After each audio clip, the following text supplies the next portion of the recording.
Thank you and good morning. Thank you for joining this session entitled Strategic Asset Allocation, the New Frontier for Responsible Investment. When PRI was founded, fund managers who explicitly recognised that sustainability issues are fundamental to asset returns were outliers. If we wind forward to 2020, climate resilience, governance structures, supply chain issues and resource efficiencies are now commonly discussed as key themes when picking individual assets. It's widespread practice. However, there is a missing piece in the jigsaw, and where are the asset allocators? For asset owners, asset allocation plays such a fundamental role to determining long-term returns that ignoring these sustainability issues, which are often long-term themselves, where the impacts affect economies, businesses and society over decades, just does not make sense. These panelists and their organisations have realised that. Over the next 60 minutes, we'll explore some of their approaches, some of the challenges and share some industry-to-industry advice. Before we start, I want to introduce the panelists. We have Lisa Eichler, who is co-head of Climate and ESG Solutions at Ortec Finance. Ortec's been a leader in integrating climate science into traditional financial decisions and models, enabling investors to more effectively build climate scenarios and analysis and aligning portfolios to net zero commitments. We've got Dennis Hänsel, who's Global Head of Investments and ESG Advisory at DWS. He plays a key role on advising institutional and large retail clients on solutions integrating ESG investment into investment strategy, risk management, and long-term investment solutions. We have Mohamed Maalej, who's Head of Financial Engineering at AXA Investment Managers. Mohamed's been building customized strategic asset allocation models and sharing his expertise in financial strategies and products for AXA's clients for over 14 years. And finally, we have got Merrick Stiles, a portfolio manager on Schroders' Diversified Growth team. His extensive experience in managing different asset classes across a range of markets, managing multi-asset portfolios for a range of clients at one of Europe's largest fund managers. On our panel, we have 4 highly qualified panelists with a depth of knowledge in the field, all who've recently contributed to a case study on their organisation's approach to combining environmental, social and governance issues into the strategic asset allocation process. And maybe I'll start there. If all our panelists could provide a couple of minutes overview either of their case study that they've provided for PRI, which is published on our own website, or some general comments on their approach to strategic asset allocation and ESG issues. Merrick, maybe I could start with you. Thank you. And actually, Schroders, we've been a little bit greedy. We actually have 2 case studies. So if I go through both of them, if I start with I think the one that's most in line with some of the other current thinking, we've actually taken our 30-year forecast returns and integrated climate change factors into that. So we're looking at things like physical costs, the transition costs, but also things like stranded assets. Obviously, places like Saudi Arabia, where a huge amount of their wealth is actually underground, if that suddenly becomes worthless, then obviously that has a huge impact. And I think it's really interesting to look at some of the results that have come out of that. Places like India, and I don't want to pick on India especially, but it's one of the worst actually impacted. When we look at the forecast returns over the next 30 years, without these climate change impacts, we think it would probably return something around about 6% per annum. With these climate change impacts, that actually brings that down to about 2.3%. So over a 60% reduction per annum over the next 30 years. So that's quite a significant impact. Actually, on the other side of the coin, you have places like the sort of UK, Canada, Russia, places that have sort of the northern areas are quite cold, probably not very productive. A little bit of global warming there actually has a marginal increase in the expected returns that we actually see for those over the next 30 years. On our second case study, I think this is where we maybe deviate a little bit from some of the others. We're actually trying to sort of, I guess, bring in the real world impacts into this transition towards sustainable funds. So we've actually introduced this idea of a sustainability budget. And actually in real life, we've been doing this with one of our funds over the past 18 months. We've been slowly transitioning it to a sustainable fund. It's not like you can just flick a switch. The day before it's not sustainable, the day after it is. And what we're trying to do here is basically go on this journey of increasing the sustainability in that fund without giving up something. So at the moment, things like tactical asset allocation is very, very difficult to do that in a sustainable way when you're using things like derivatives and ETFs just because the actual ability and the liquidity of those ESG versions of futures and derivatives are not really that liquid enough. We can't really use them, especially across the whole of the multi-asset team that I'm part of. And what we're doing there is we're slowly transitioning funds. So one of the ones that I manage at the moment, probably 18 months ago, we had maybe 20% of the fund was sustainable. Today, we're around about sort of 55, 60%. And hopefully by the end of the year, we'd hope to have something more around about 70% of the sort of core holdings are managed in a sustainable way. And then that leaves us this idea of the sustainability budget, where we can still do things like tactical asset allocation, maybe still invest in some of those asset classes that are maybe a little bit behind the curve in terms of sustainability. And so that just means that we can go on this journey of using this sustainability budget to transition our funds. Thank you, Marek. That introduces three really interesting concepts on the impact of physical climate risk, on TAA and how that plays a role within strategic asset allocation, and your concept about sustainability budget. We'll come back to that later in the discussion. Lisa, maybe I could turn to you from Ortec's perspective.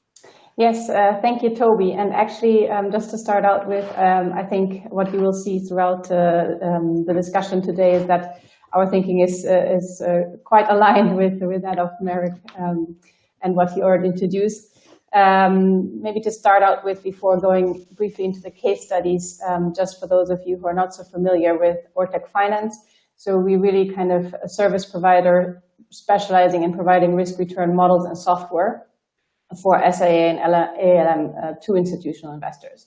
And about 3 years ago, that's really when clients started demanding and asking for this ESG integration into the models. And that's when Ortec Finance started building a team, bringing in climate specialists like myself. And really from the outset, our team's mission has been to integrate ESG into the ESG, how we like to say it. And by that, I mean, really developing approaches to integrate quantified environment, social and governance factors into our well-established economic scenarios generator, so the other ESG. And yeah, in terms of methodology, I think it's rather similar to what Marek already introduced. We try to really take into account climate and eventually ESG risks more broadly from a top-down perspective. So we're really trying to capture systemic climate risks and how these filter through from, say, supply chain dependency, supply-demand relationships, the same way as Marek already explained it, and we're taking into account transition as well as physical risks and how they impact this broader macroeconomic picture, and then translate this to across all the asset classes in terms of, deltas to the otherwise expected risk and return profiles of these asset classes, so to say. And sometimes I like to bring that message home by actually using kind of a simple analogy to football. So I feel in previous years, initially when climate scenario analysis, first came up, it was very much focused on the bottom up. It's a bit like picking your star players for each of the right positions in order to win the game. But in more recently now, when we're talking about also the SAA level, it's kind of, previously you have forgotten to also check if you're even playing on the right pitch and still under the current rules of the game. So that's kind of how we sometimes try to explain that it's important to do both, right? Look at the individual companies and their specific climate risks, but also take into account this broader systemic risk picture.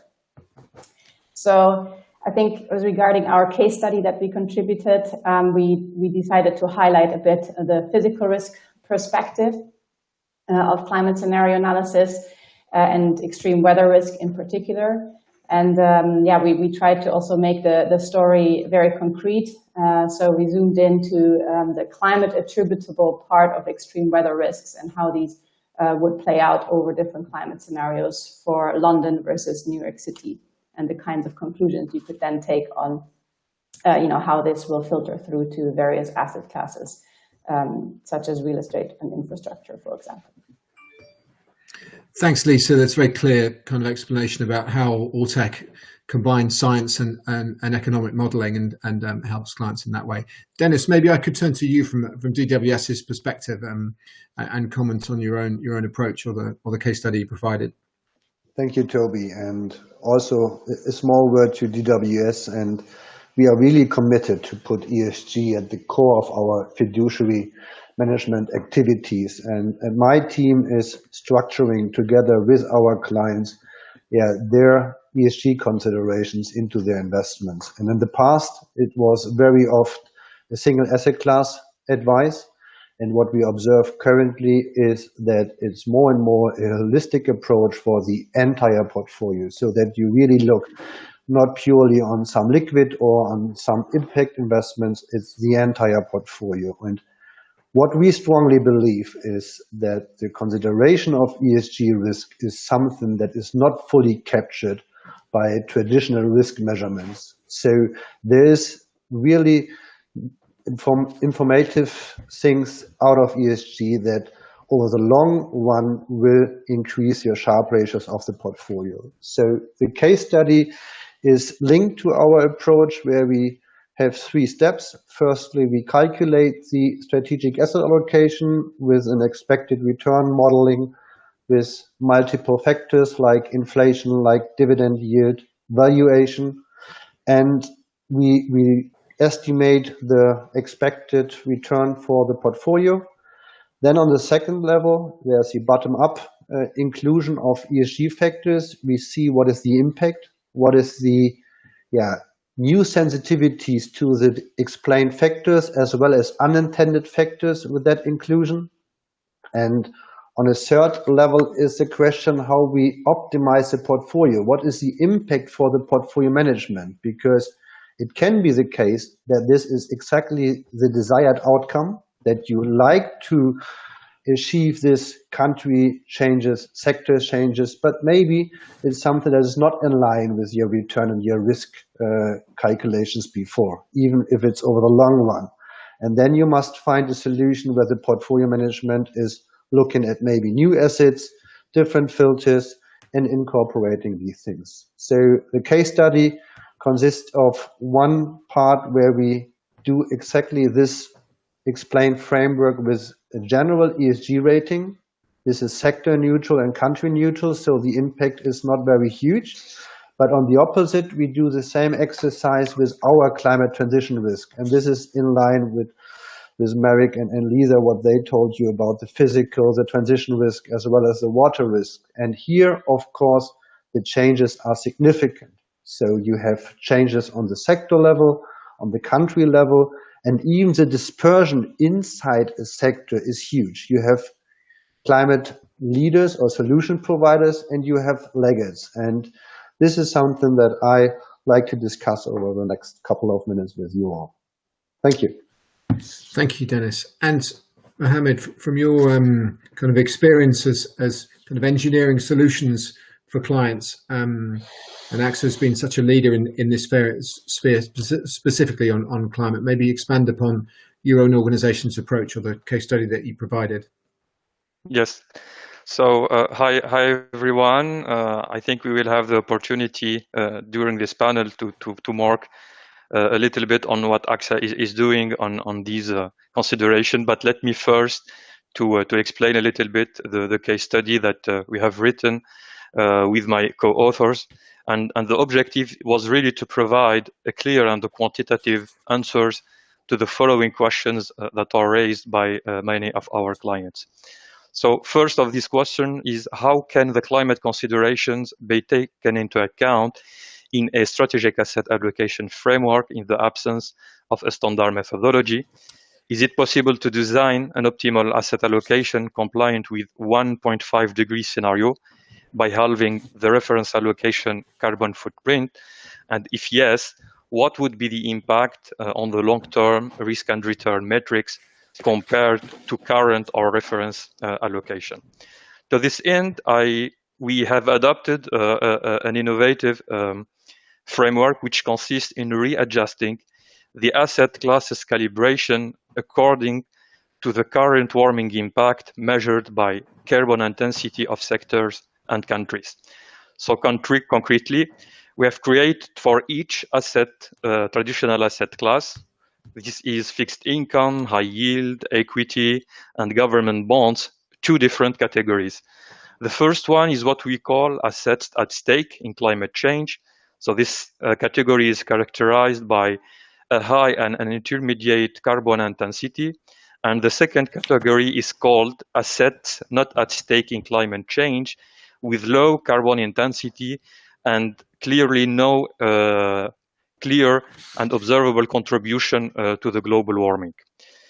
So we found several outcomes. First, that except for government bonds, where there is government, so global government bond, when there is a huge exposure on US bonds especially, the usual market indices that we use for SAA calibration are nearly equivalently balanced between at stake and not at stake sectors. Second, that it is possible to reach the 1.5 degree objective by halving carbon emissions by 2030. And third, these proposed optimal portfolios are on the efficient frontier. They are more volatile and offer higher expected returns, and so preserving the risk-adjusted returns of the portfolio. So this was a first case study that we have done, and of course we have some other ideas to follow up on this case study. We want mainly to refine our methodology by using forward-looking measures and considering 3 categories of issuers in the future. So first, what we call carbon leaders. So these are companies that are today leader in succeeding to transform their business model.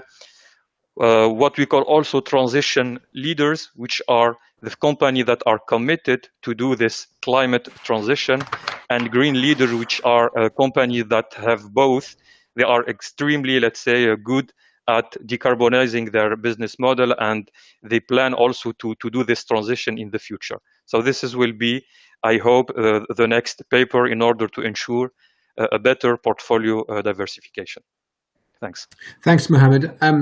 There was 13 case studies in all, which we published over the summer, as well as a couple of summary blogs. So please feel free to find those on the PRI website. They'll detail more supporting evidence from our speakers and others within the signatory base. Just moving to questions now. You've all really focused on climate as the primary issue there in terms of incorporating long-term issues into strategic asset allocation in various different ways from your various different organizations. Is that really the only issue that where it's feasible, where it's possible, where it's desirable in a sense to incorporate into SAA process? Maybe Lisa, I can turn to you, possibly slightly unfairly coming from an organisation so focused around climate and carbon as a basis. No, it's a great actually, because I mean, of course, I think it is important to also include other factors. I think one of the main reasons we decided to focus on climate first, at least, is simply the urgency of the topic, as well as, I think probably others would agree, the data availability around the topic of climate compared to some of the other ESG topics. I think in terms of next steps, I mean, definitely our ambition is to start including other E topics first, primarily starting with biodiversity, natural capital, because we see that this is really also being picked up by the investor community very rapidly now. But ideally, the entire planetary boundaries, that's really the team's ambition. Maybe one final point I would like to make is that we also, strongly believe that it's important to rather also single out and look at various E, S, and G factors separately, simply because combining all of them in kind of one go could also muddle the outcome and the interpretations of what this all means, because it's so complex and requires very different expertise on the different factors. Thanks. Maybe we'll come back to data issues in a second. Mohamed, Merrick, I wondered whether you'd had anything to add on that. The focus on both your approaches was very much climate-based. Whether there's other issues which you're starting to incorporate into this thinking process as well. Merrick, I think you mentioned about systemic issues as being key. Yeah, definitely. I think sort of, as you said, sort of everyone's focused on climate change. It's the sort of headline grabber. Everybody knows about it. Everybody sort of watched David Attenborough on Netflix. It's kind of accepted, and everybody knows about it. But I think in terms of what we're doing here in Schroders, we're making sure that we're not just sort of putting something on at the end and sort of saying we've got this amazing thing in terms of E, S, and G. I think we've gone right back to sort of almost completely sort of starting again with our investment process, analysing every single part of what we do and trying to integrate ESG into that. And there's certain tools that we can use as well, looking at different risks. So one of the tools we have is called Carbon VAR, so carbon value at risk. And typically you would have things like scenario simulations where you could say, if the yield on the 10-year treasury doubles, what happens to my portfolio? Well, we can do exactly the same in terms of carbon price as well. So the sort of, if you double the carbon price, what does that impact have on the companies that I'm looking at? So the sort of carbon value at risk. But I think in terms of what we're doing in the investment process, every single step, we're sort of going back to the basics and saying, okay, what can we put in here? So in terms of things like our sort of deep dive research, the real sort of strategic asset allocation, we're integrating all the different sort of ESG factors there. A big part of that is actually measurement as well, just measuring what we're doing. That's the sort of the first step. And then obviously the second step, you can evolve from that measurement and actually have a real impact on your portfolio. So for example, our 30-year forecasts that now integrate climate change factors, we actually use that in our optimization, and it actually has a real impact on the asset allocation. And actually, as I said, things like India then obviously get down-weighted and other areas get sort of up-weighted. So you can actually see it has a real impact on your overall portfolio. But also in things like tactical asset allocation, a lot of people say, well, climate change factors, all of these are over a long period of time. You don't see them tomorrow, but you do see them in 30 years' time. But I think on the tactical asset allocation side as well, you can't ignore it either. So we actually do trade screening. We have almost like a traffic light system. We do that measurement. If it's green, if it's positive, amber, if it's sort of on the edge, and red, obviously it's a pretty poor trade. And so we're making sure that we're doing all of these different parts of the investment process. And then all the way through to the end in terms of measurement and communication as well to the clients. So, Merrick, does that traffic light system does that extend to issues such as governance as well? Is that kind of extending in other ESG areas? Absolutely. So it's actually a combined sort of ESG score. So we have our own in-house systems. We also combine it with third-party scores as well. So we try and sort of compare all of those different things and sort of come up with one score. But obviously, when we do actually sit down and analyze that particular trade, we can decompose it. We compare the different sort of scoring methodologies as well and say, okay, here it scores badly, but on this one it's not too bad. Why is it different? Is that something that we need to take into account? And then also, obviously, when we look at the other things like valuation, is the valuation cheap enough to offset some of these other ESG factors that we have? Thank you. Turning to you, Mohamed, again, you'd gone big on climate, as it were, in your entry on explanation and your kind of entry piece, and on the case study, extending that beyond climate within AXA. How does that work? How does that function with your own teams and the way you're thinking about strategic asset allocation? Yeah, so as mentioned by Dennis and Lisa, in fact, so of course climate is not the only factor that is possible to combine on ESG, but also climate is now an emergency, and if we take a look at the latest global risks perception survey, so environmental worries dominated the list of the major long-term risks identified by the members of the World Economic Forum. So that is the reality today. And in this context, AXA, as a client or also and a shareholders, want to reach the net zero ambition by 2050 by allocating capital not only to carbon leaders, but also to transition leaders. So what that means? It means concretely that first we exit the most polluting sectors, such as thermal coal, and focus also on the sectors which are in advance in decarbonizing their business models. And second, design green investment plans by investing in companies that are transitioning to a more sustainable business model. And in my view, I believe that there are two numbers that summarize this ambition. The first number I would like to highlight is 40 billion euros. So today, this is the amount of AXA green investments as of the end of June 2020. So this represents 2% of AXA balance sheet as a group. And if I'm not mistaken, this is twice what the United Nations PRI is recommending on holding this type of investments. The second number I would like to highlight is 24 billion euros. So recently, AXA has communicated on the ambition of green investments by the end of the investment plan 2023, and the ambition is to reach 24 billion euros. This amount will be invested not only in green bonds, but also in renewable infrastructure and green real estate. So the AXA Group positioning and the growing expectations also from our third-party clients have pushed really AXA EM to incorporate deeply the notions of ESG and sustainability. And this is clear from fundamental research to the daily data-led processes that we are using.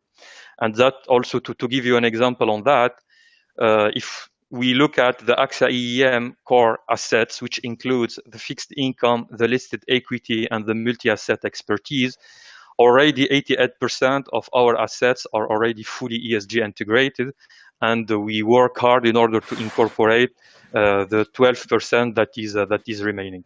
So yeah, this is the global picture on AXA and AXA EM on regarding these considerations. Thanks, Mohamed. Dennis, I might point to you or come to you with a slightly different question. There's real capital at risk here in a range of different ways. Merrick and Mohamed, and I'm sure you have examples within your own organizations about asset decisions which are important for clients. There's a lot of discussion about data quality, about consistency, about the lack of a track record in terms of data on climate and other ESG issues. Do these really qualify as factors which you can model? Factors which are comparable to value, momentum, and quality, perhaps traditional metrics which we might recognize in the strategic asset allocation process?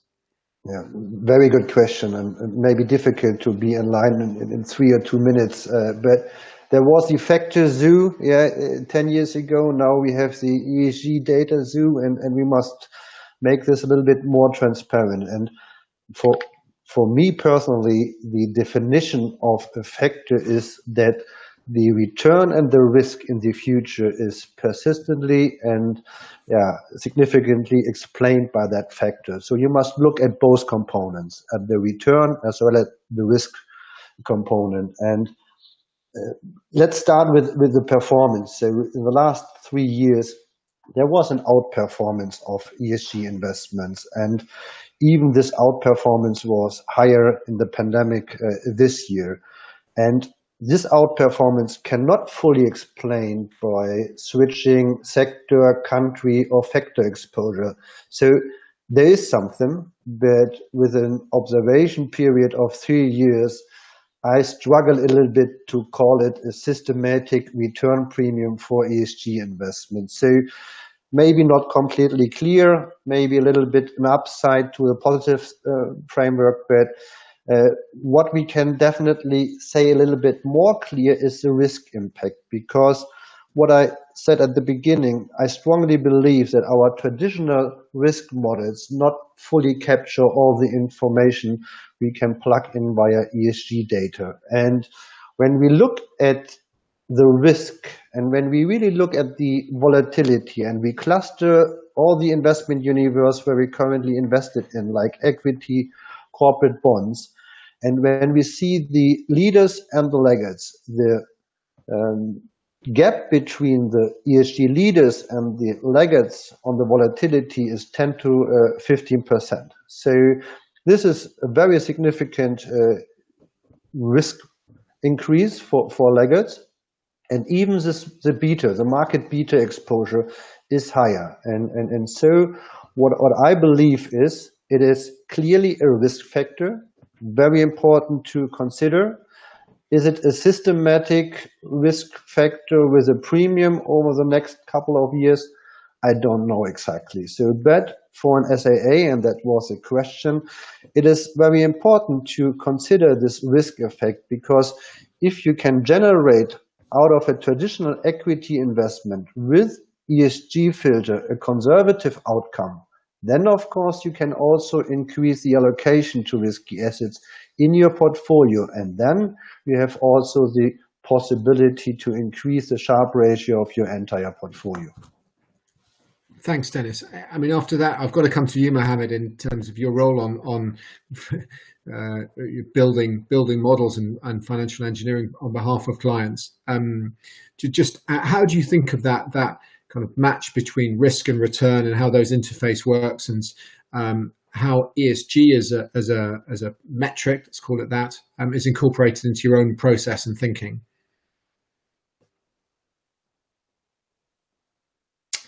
You're on mute, Mohamed.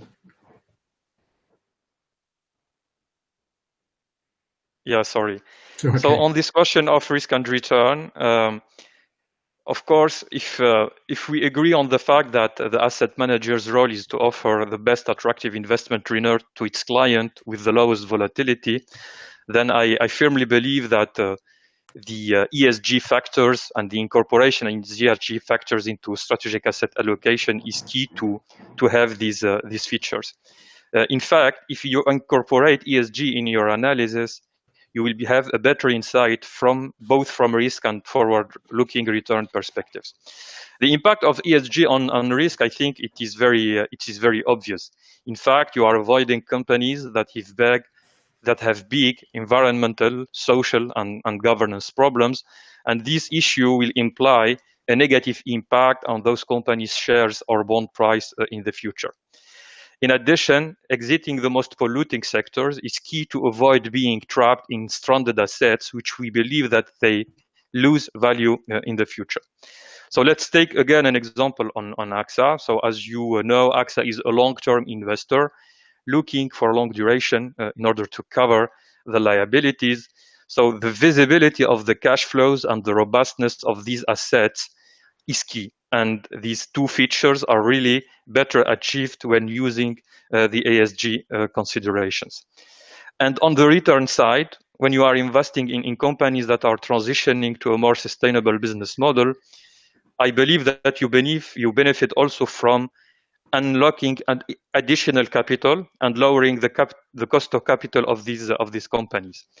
Moreover, you are investing today in tomorrow's leaders, and you will get the dividend from it. So I believe that we are in a winning situation, both from risk and return perspective. And just also to illustrate more concretely the impact of return. So let's take, for example, a look on the global green bond investments as of end of September. So as of end of September, the realized performance of global green bonds, which was measured by the Bank of America Merrill Lynch 100% hedged to euro, was 3.8%. And if we do a calculation, we will notice that this is a performance which is 30 bips higher if we take into account an equivalent traditional benchmark that covers the same sectors, which are global government bonds and global corporates. So yes, it is possible to have better returns thanks to ESG. Be slightly devil's advocate there, Mohamed. Do you think that is due to the demand for those products, more investors chasing a small number of asset class, or something fundamental about the products themselves? So I think this is really, it will be explained by the demand on these products, typically today, as of today. Because if you look at the market of green bonds, so this is not today as huge market as traditional, let's say bonds. And for a player like AXA, even we have today 13.6 billion euros with a market which is, I think, around 200 and 300 billion euros. So it's really a very little market as of today. But I think it will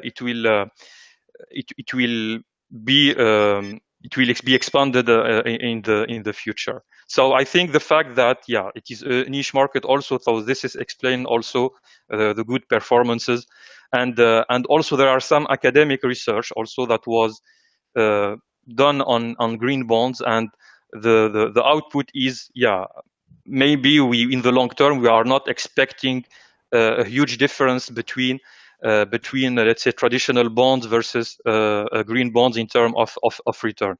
So at least on return we are, let's say, okay, we are in the same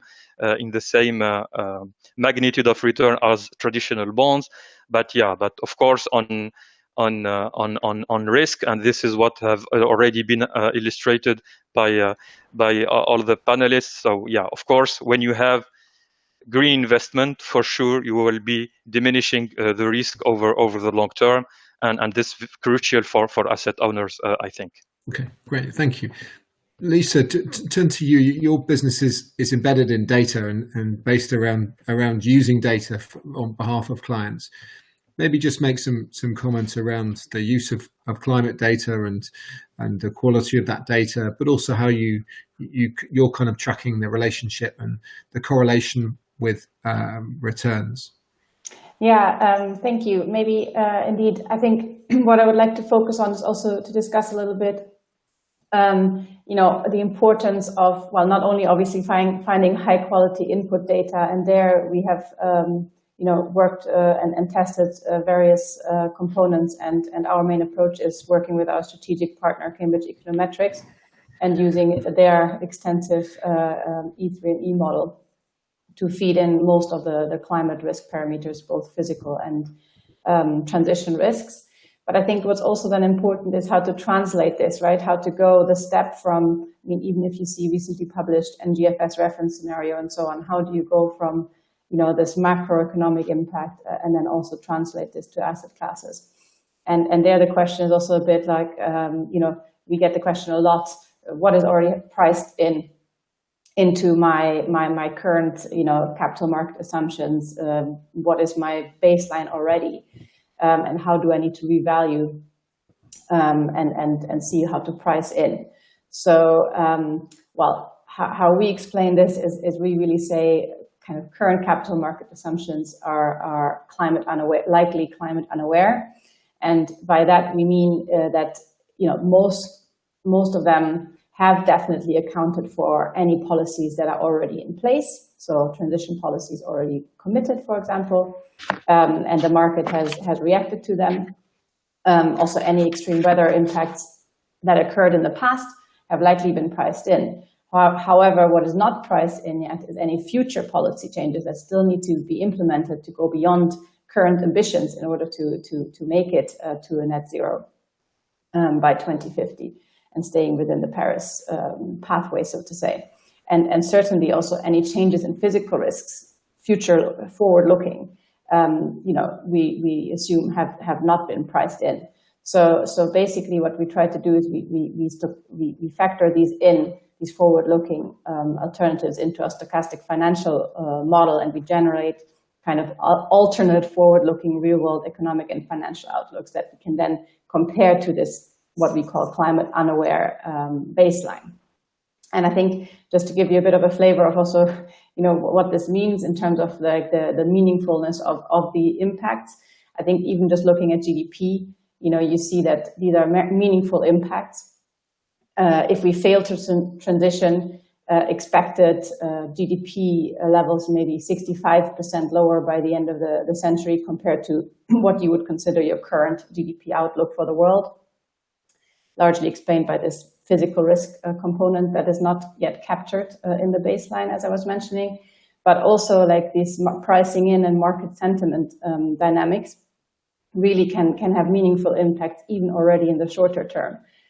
So for example, like what we see if you look at a Paris transition scenario that might be slightly disorderly because of market reactions, in such a scenario, if you compare that to baseline expectations, global equity returns, what we see could be in the order of magnitude of 15% lower already over the next 5 years.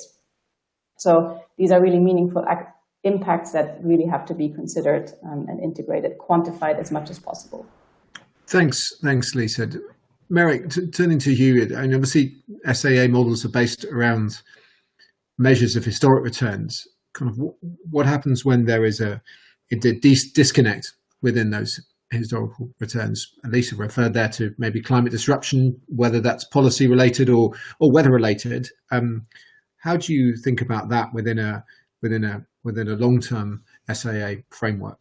Yeah, and actually, sort of even outside of ESG, it's now becoming quite a sort of complex area in terms of portfolio construction. When you've looked at historic returns, obviously, if I look at something like government bonds, over the last 30 years, they've been doing great. They've been a great asset to have in your portfolio. Today, even sitting down and going, well, the yields on offer over the next sort of 10 years in terms of if I want to build my long-term SAA, do I want to add in things like government bonds? Also things like tobacco stocks. When I first started in fund management, if you had a risk-off day, tobacco stocks always outperformed because it was a defensive asset. Well, today now, if you're integrating ESG into your portfolios, that's not going to happen anymore. So all of these things that you sort of relied on in history have now sort of switched around a little bit. And I've always sort of said portfolio construction has been more of a sort of art rather than a science. And I think going forwards, that's even more the case. You're going to have to really sort of try and look forward and say, well, what happened over the last 10 years is probably going to be quite different from an ESG perspective and also from a non-ESG perspective as well. Thanks, Merrick. Dennis, I don't know whether you've got any follow-up to that, and particularly around explaining perhaps the unintended consequences of this to clients. You obviously deal with clients a lot, both institutional and Yes, of course, and I like what Merrick said. So really, to look in the future is definitely something completely new, and we will not find all the answers when we look to the last 10 years. And in our case study, we provided these 2 steps: first, calculation of the SAA, and second, the bottom-up measure. What is the impact of ESG investing? And maybe we can look at the climate transition risks that we are generating with raw data of 4 different rating agencies. And we really look to the solutions provider with an A rating and with the companies with an extensive risk with an F rating. And of course, when you look at an equity investment and when you screen them, you will not be able to invest in all the same sectors as in the past, because there is real estate, materials, energy, utilities, which are highly exposed to these climate transition risks. And even inside a sector, you cannot find always a leader or a laggard. So there will be changes, and then you must explain them, and you must see if there is an impact on your expected returns. So sector changes clearly. Second thing is really when you look at climate transition risk, even the countries are different. Yeah, when you look at the countries, and when you can look at German Watch, they provide these data, and when you see there that the top 7 countries out of 10 are in Europe, and the hugest risk are in the US and in Asia. So when you consider climate transition risk, even your bond portfolio will change dramatically. And last thing, the unintended factors. We look at the MSCI ACWI, and when we look at all the carbon emission data we can observe over the last 5 years, and we look to the factor exposure, a better ESG portfolio has exposure to large caps, clearly, an exposure to low volatility that was really good in the last couple of years, and the exposure to momentum and value was very dynamic. And the negative value exposure in this current situation, describe some of the outperformance over the last couple of months. So yeah, be aware of what is your exposure. Find someone like a portfolio manager or an asset manager who can help you to manage these factors, the desired factors or even the unintended factors. And it must be clear that increasing ESG quality or increasing climate transition risk, or reduce it, will lead to a tracking error. And the tracking error is around 1 to 2% for a climate transition risk rating increase of 10%. And this is something that you must carefully look at. Thanks, Dennis.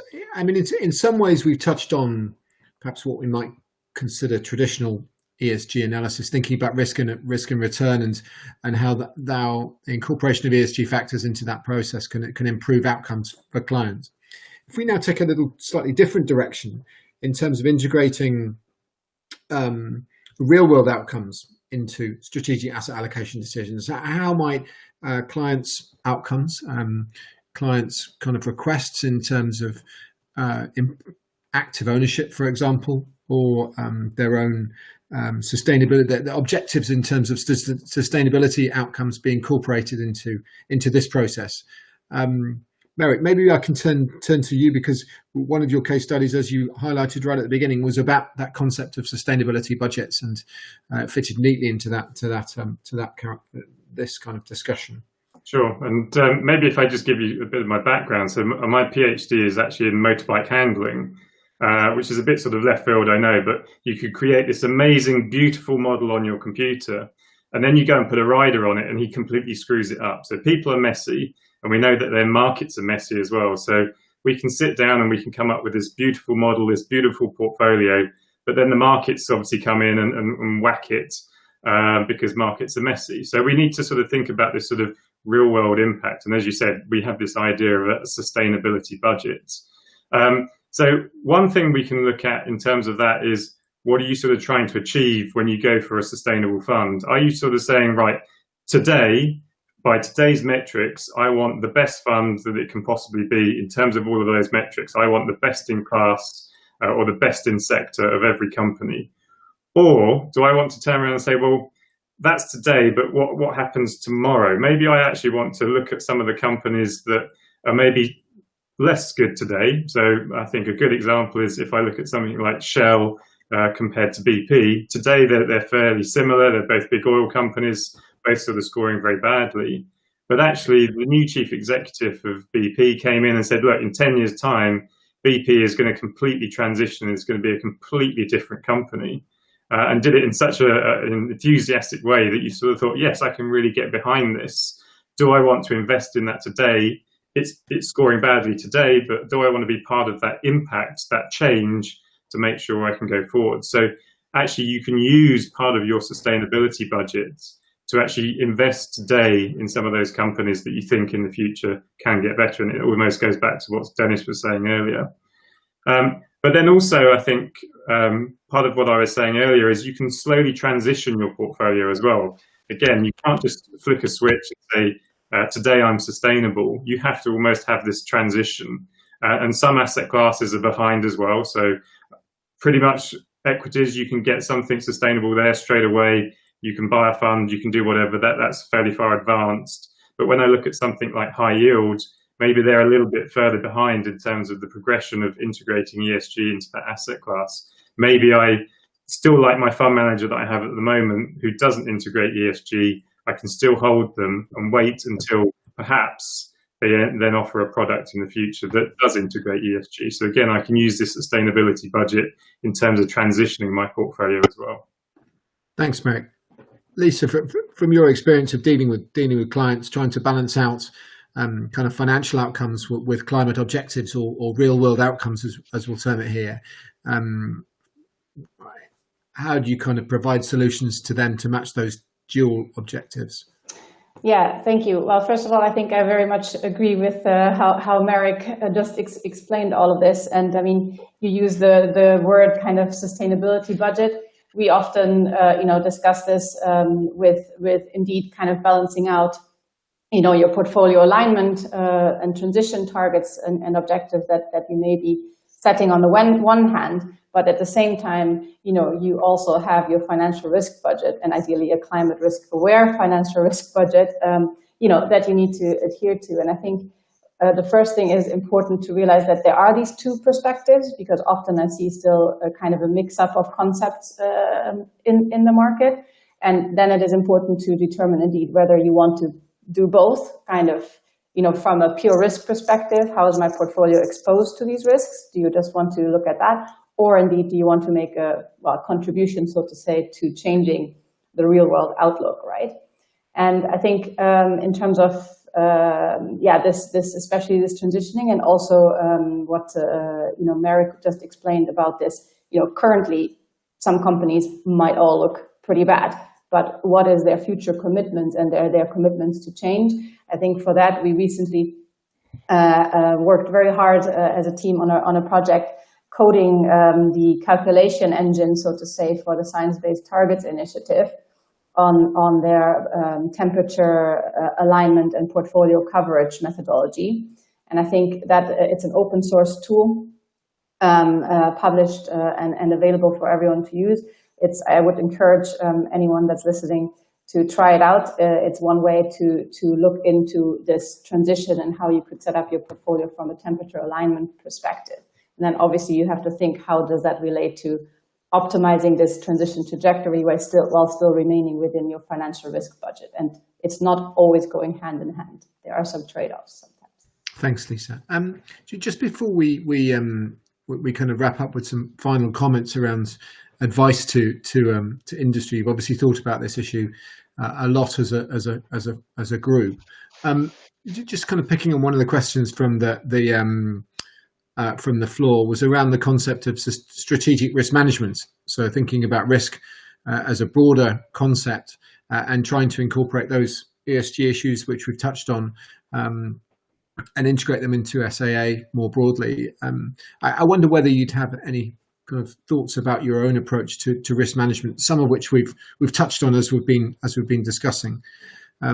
Dennis, maybe I could kind of start with you there, or perhaps Mohamed. I'm fine. Shortly to give you a little bit of flavor how we do it, and as I said, we strongly believe that incorporating of ESG information gives us more clarity about future risks. We described that very in detail why we believe this. So the risk parameter is definitely changing the volatility aspects of the entire portfolio. So it helps to reduce tail risks, mostly tail risk.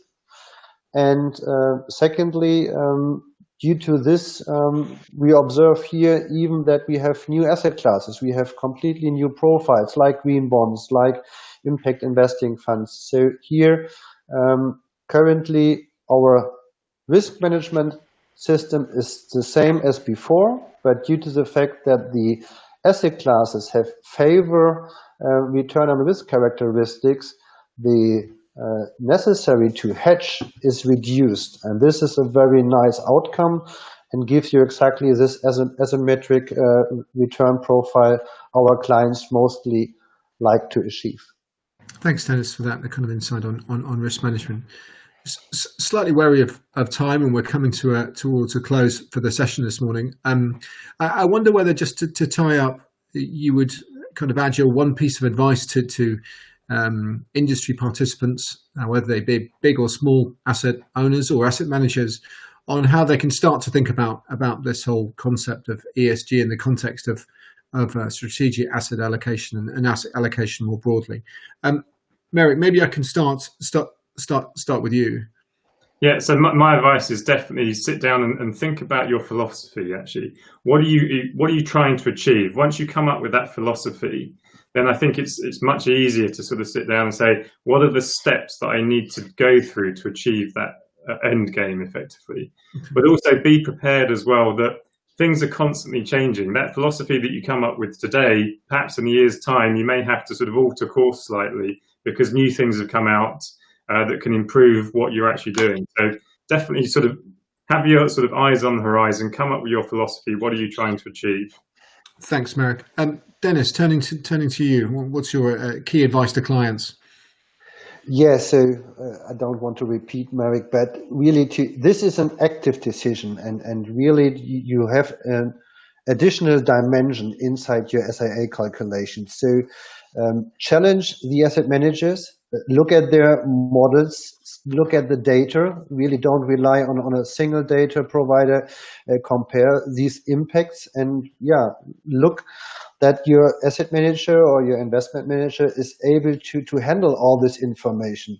I also believe that this will be in the future even more dynamic as now. So I strongly believe that the dispersion between ESG leaders and laggards will be bigger in the future as it now.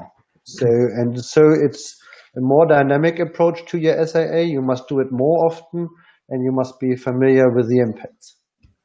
Thanks, Dennis. Mohamed, I wonder whether you, from your own perspective and experience, you've got something to add on that. Yes, sure. So on my side, I would really, if I may, I would like to give two pieces of advice, one for asset managers and one for asset owners. Mainly for asset managers, I think that ESG considerations are no longer a nice to have, but a mandatory culture and business model.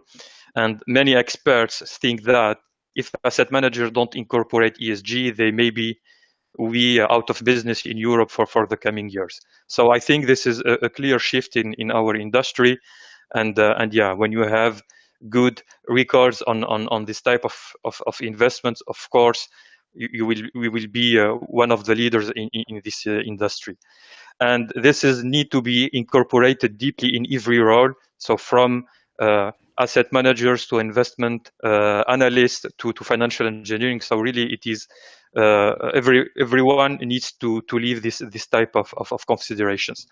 And on the asset owner side, I think it is crucial to make alliances and partnerships, because if everyone plays alone, so the chances will be tiny to reach the different targets in time of climate and ESG goal.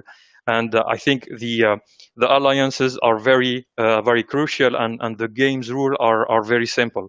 The larger asset base we have, the more impact we can have on companies we are invested in, and the sooner we will have this type of let's say transition from region or sectors investing to more, let's say, transitioning to businesses that with a very good sustainable business model. I think this is the advice that I can do and I can give to others.